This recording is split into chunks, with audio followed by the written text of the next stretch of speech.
Déconfinement en Belgique, retour à l'école pour les maternelles à partir du 2 juin, des primaires à partir du 8 juin. Après une première réunion mardi soir sans décision, les représentants du gouvernement fédéral et des entités fédérées du pays se réunissaient à nouveau ce mercredi soir pour discuter des futures étapes dans le déconfinement, notamment en matière scolaire. Le comité de concertation s'est finalement accordé, sur proposition des ministres de l'enseignement et après recommandation du jeu, sur les prochaines étapes du retour à l'école des élèves belges, a-t-il fait savoir par communiqué. L'ensemble des cours dans les écoles maternelles pourront reprendre à partir du 2 juin. Pour des raisons pédagogiques et sociales, il n'est pas conseillé au personnel enseignant de porter un masque lorsqu'il s'occupe des enfants. Par contre, le port du masque est toujours fortement recommandé entre adultes. Le respect des distances de sécurité n'est pas nécessaire. L'ensemble des cours dans les écoles primaires pourront reprendre à partir du 8 juin, avec une journée test possible le 5 juin. Les élèves de primaire ne doivent pas porter de masque. En ce qui concerne le personnel enseignant encadrant, le port du masque est fortement recommandé si les distances de sécurité ne peuvent pas être respectées. Les consignes relatives aux distances de sécurité pourront être assouplies en ce qui concerne les élèves de primaire entre eux. Elles doivent néanmoins continuer à être d'application entre les élèves et leurs professeurs, entre les enseignants eux-mêmes et entre les enseignants et les parents d'élèves. Lors des récréations, les élèves doivent jouer autant que possible avec leurs camarades de classe selon le principe de bulle de contact. En ce qui concerne l'enseignement secondaire, si les communautés décident de permettre à plus d'élèves de revenir à l'école, cela ne peut se faire que quelques jours. Le port du masque est fortement recommandé pour les élèves et le personnel de l'établissement.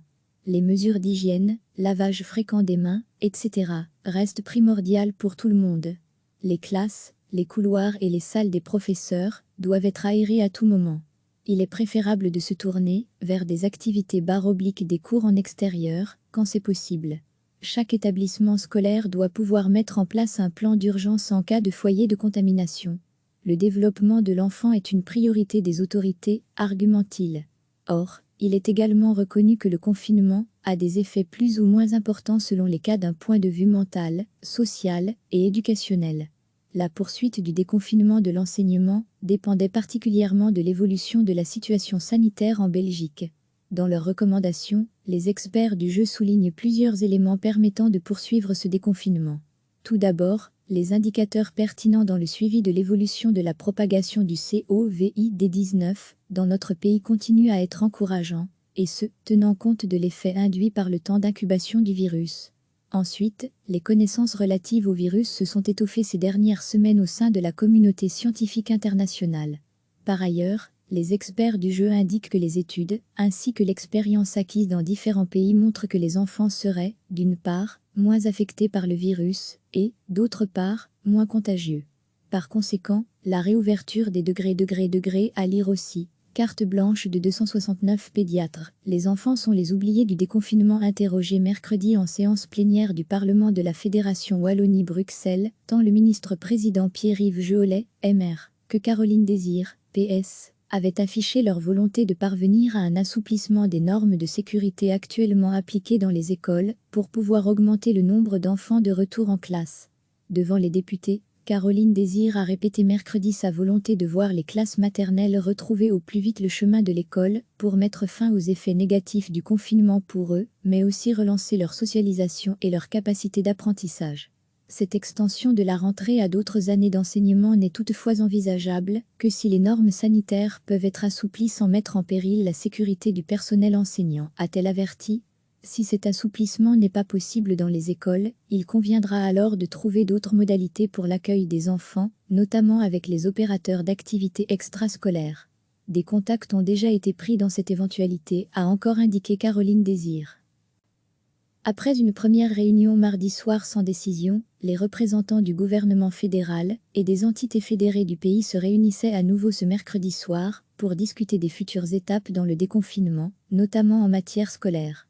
Le comité de concertation s'est finalement accordé, sur proposition des ministres de l'enseignement et après recommandation du jeu, sur les prochaines étapes du retour à l'école des élèves belges, a-t-il fait savoir par communiqué. L'ensemble des cours dans les écoles maternelles pourront reprendre à partir du 2 juin. Pour des raisons pédagogiques et sociales, il n'est pas conseillé au personnel enseignant de porter un masque lorsqu'il s'occupe des enfants. Par contre, le port du masque est toujours fortement recommandé entre adultes. Le respect des distances de sécurité n'est pas nécessaire. L'ensemble des cours dans les écoles primaires pourront reprendre à partir du 8 juin, avec une journée test possible le 5 juin. Les élèves de primaire ne doivent pas porter de masque. En ce qui concerne le personnel enseignant encadrant, le port du masque est fortement recommandé si les distances de sécurité ne peuvent pas être respectées. Les consignes relatives aux distances de sécurité pourront être assouplies en ce qui concerne les élèves de primaire entre eux. Elles doivent néanmoins continuer à être d'application entre les élèves et leurs professeurs, entre les enseignants eux-mêmes et entre les enseignants et les parents d'élèves. Lors des récréations, les élèves doivent jouer autant que possible avec leurs camarades de classe selon le principe de bulle de contact. En ce qui concerne l'enseignement secondaire, si les communautés décident de permettre à plus d'élèves de revenir à l'école, cela ne peut se faire que quelques jours. Le port du masque est fortement recommandé pour les élèves et le personnel de l'établissement. Les mesures d'hygiène, lavage fréquent des mains, etc., restent primordiales pour tout le monde. Les classes, les couloirs et les salles des professeurs doivent être aérés à tout moment. Il est préférable de se tourner vers des activités des cours en extérieur, quand c'est possible. Chaque établissement scolaire doit pouvoir mettre en place un plan d'urgence en cas de foyer de contamination. Le développement de l'enfant est une priorité des autorités, argumente-t-il. Or, il est également reconnu que le confinement a des effets plus ou moins importants selon les cas d'un point de vue mental, social et éducationnel. La poursuite du déconfinement de l'enseignement dépendait particulièrement de l'évolution de la situation sanitaire en Belgique. Dans leurs recommandations, les experts du jeu soulignent plusieurs éléments permettant de poursuivre ce déconfinement. Tout d'abord, les indicateurs pertinents dans le suivi de l'évolution de la propagation du COVID-19 dans notre pays continuent à être encourageants, et ce, tenant compte de l'effet induit par le temps d'incubation du virus. Ensuite, les connaissances relatives au virus se sont étoffées ces dernières semaines au sein de la communauté scientifique internationale. Par ailleurs, les experts du jeu indiquent que les études, ainsi que l'expérience acquise dans différents pays montrent que les enfants seraient, d'une part, moins affectés par le virus, et, d'autre part, moins contagieux. Par conséquent, la réouverture des degrés à lire aussi. Carte blanche de 269 pédiatres. Les enfants sont les oubliés du déconfinement interrogés mercredi en séance plénière du Parlement de la Fédération Wallonie-Bruxelles, tant le ministre-président Pierre-Yves Jeolet, MR, que Caroline Désir, PS, avaient affiché leur volonté de parvenir à un assouplissement des normes de sécurité actuellement appliquées dans les écoles pour pouvoir augmenter le nombre d'enfants de retour en classe. Devant les députés, Caroline Désir a répété mercredi sa volonté de voir les classes maternelles retrouver au plus vite le chemin de l'école pour mettre fin aux effets négatifs du confinement pour eux, mais aussi relancer leur socialisation et leur capacité d'apprentissage. Cette extension de la rentrée à d'autres années d'enseignement n'est toutefois envisageable que si les normes sanitaires peuvent être assouplies sans mettre en péril la sécurité du personnel enseignant, a-t-elle averti. Si cet assouplissement n'est pas possible dans les écoles, il conviendra alors de trouver d'autres modalités pour l'accueil des enfants, notamment avec les opérateurs d'activités extrascolaires. Des contacts ont déjà été pris dans cette éventualité, a encore indiqué Caroline Désir. Cliquez sur s'abonner pour recevoir les dernières nouvelles.